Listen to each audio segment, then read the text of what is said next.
Hey, good morning. It's December 9th, Saturday. We're just outside of Cortez. I think we're in Telluride, Colorado. We're on our way to Telluride, and we thought we would stop here and take a look at some of the Anasazi ruins in the Valley of the Ancients, Canyon of the Ancients. So we're gonna go in the museum up here. So we're inside the museum, and there's some really interesting depictions here. This is the migration patterns of the Anasazi.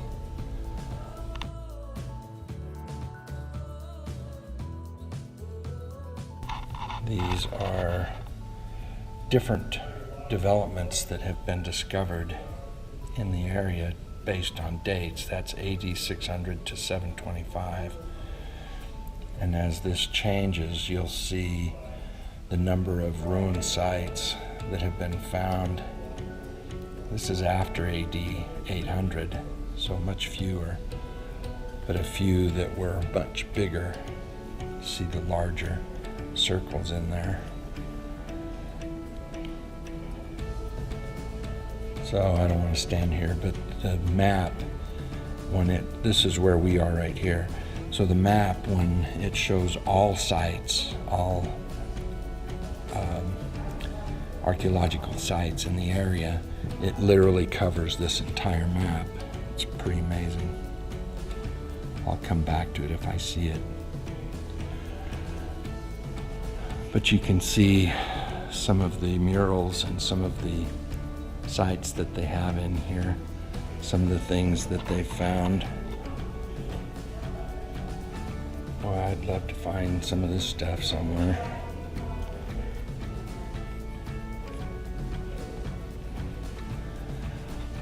Nice little pots. Pretty cool. Lots of spearheads and arrowheads, bow and arrows.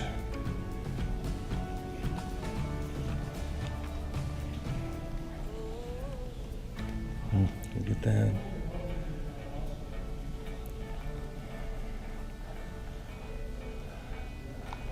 It's a pretty cool little museum. This is one of the normal Kivas that dot this area literally. There's thousands and thousands of them in this area around Mesa Verde and Chaco and Canyon de Chelly, and they're all in this same area. Another display, but that tablet, I don't know if you can really see very well, but that really looks like it has Aztec impressions on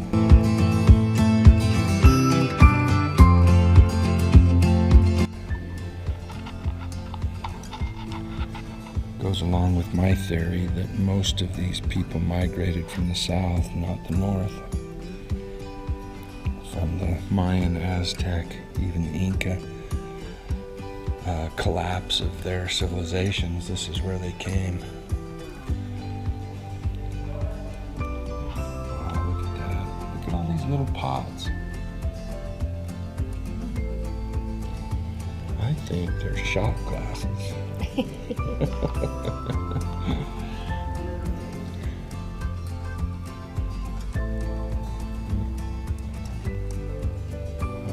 Look at all these ladles.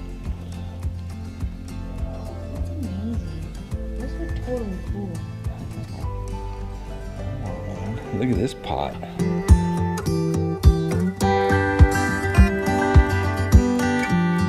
Never seen one like that.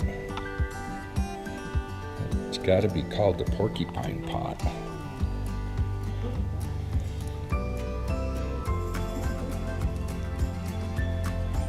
Yeah, I'm getting over there. They're cool. There's one with a big frog in it, or a lizard or something. This one right here.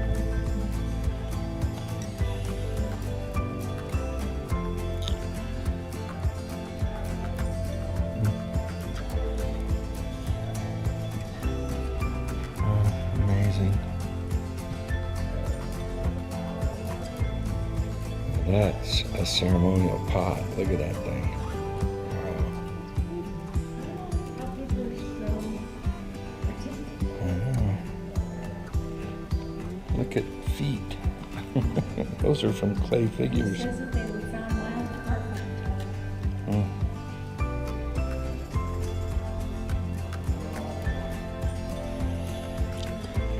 Well, you know that the Mayans and the Aztecs were masters at doing human statues, miniatures of people. I wouldn't be a bit surprised if that's what those are. This looks like my collection. Did you see it?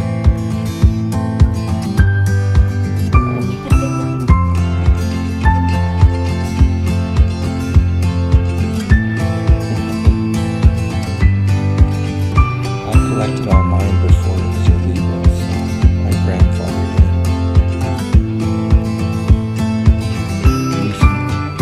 Anything over 50 years old now is considered ancient. Maybe some more over here.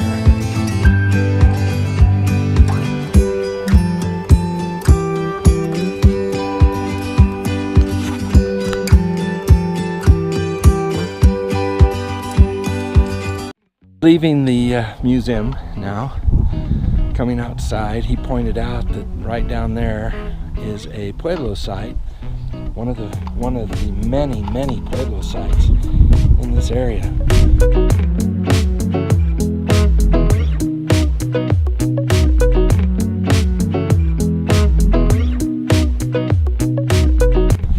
This area was literally, right now, between Cortez and Dolores, there's about 20,000 people living here.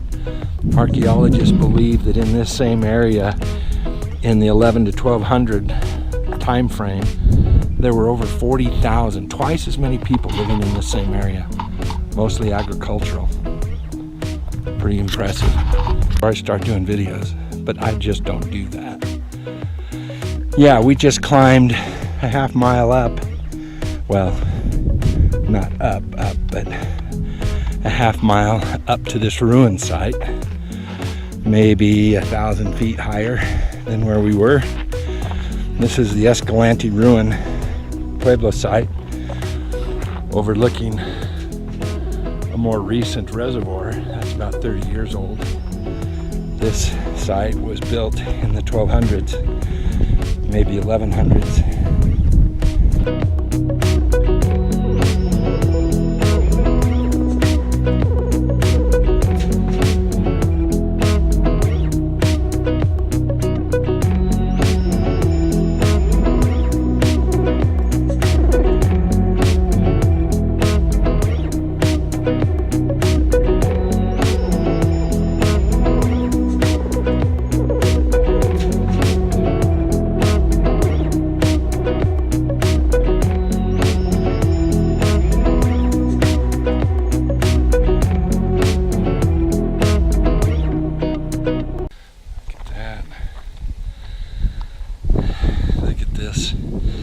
How would you like to have been up here in the 1200s, looking out over the valley, seeing all the wisps of smoke coming up from all the little Pueblo sites of the 40,000 farmers that were out in this valley?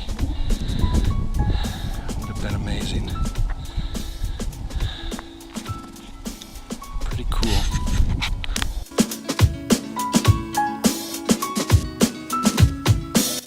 Another view of that same ruin site and the reservoir. This reservoir was created where the Dolores River was. And the Spaniards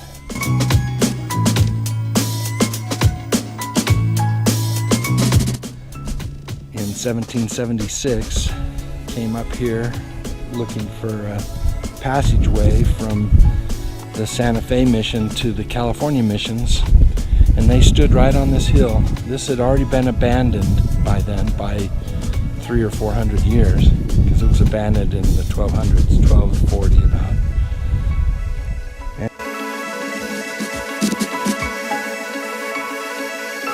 And we talked about the ruin site overlooking the Dolores River. in 1776. So just a little bit of history, but it's interesting that we're standing in the same spot that those Spanish explorers stood many hundreds of years ago. Pretty cool. Big reservoir.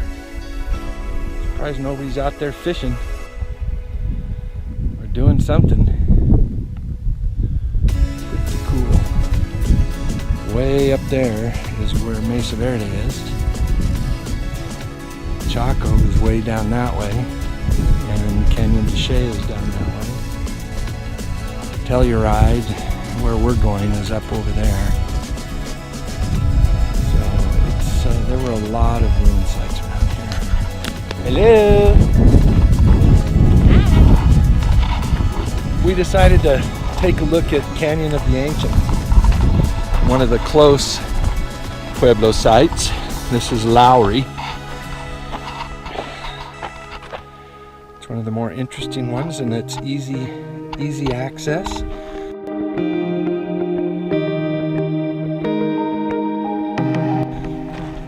Hovenweep is part of this same network of ruin sites within the Canyon of the Ancients, which is a national monument. We're gonna go check it out.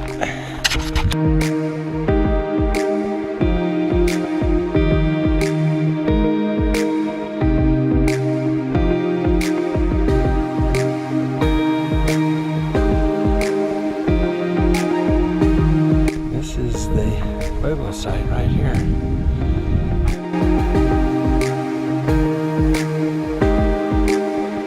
They put a roof over the top to protect the interior and the rocks. We'll take a look inside in just a second.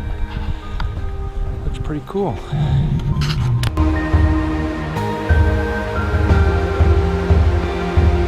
This is the Kiva at Lowrey Ruin Site.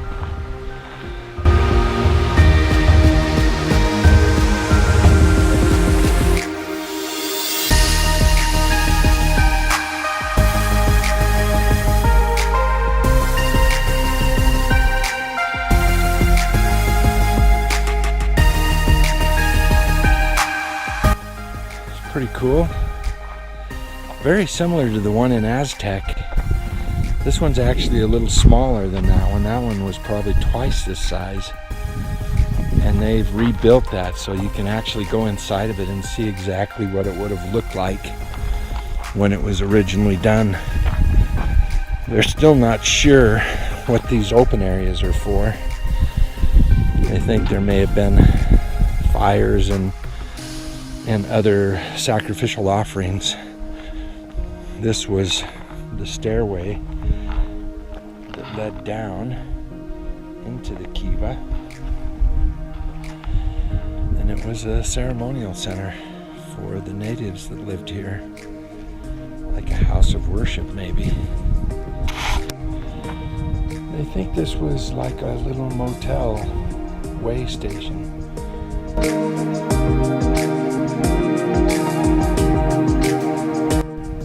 Hotel rooms inside. Let's go take a look and see what these look like inside. You coming? Traditional Pueblo and key entry.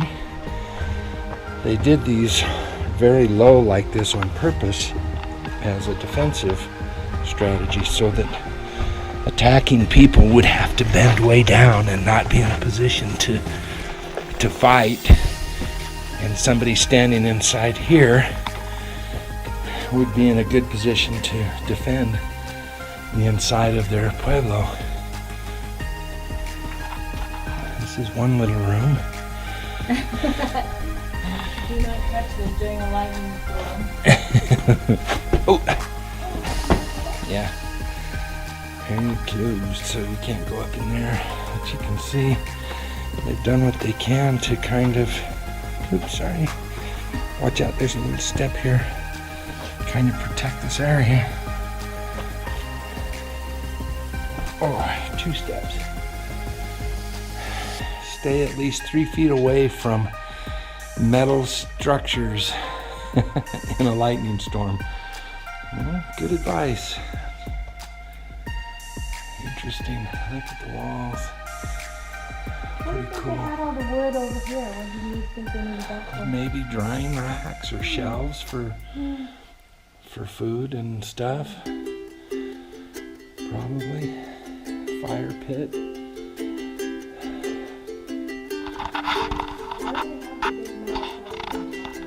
To protect these so they don't get destroyed from the elements. No, this right here. This wire. Oh, I don't know. Keep people from climbing in.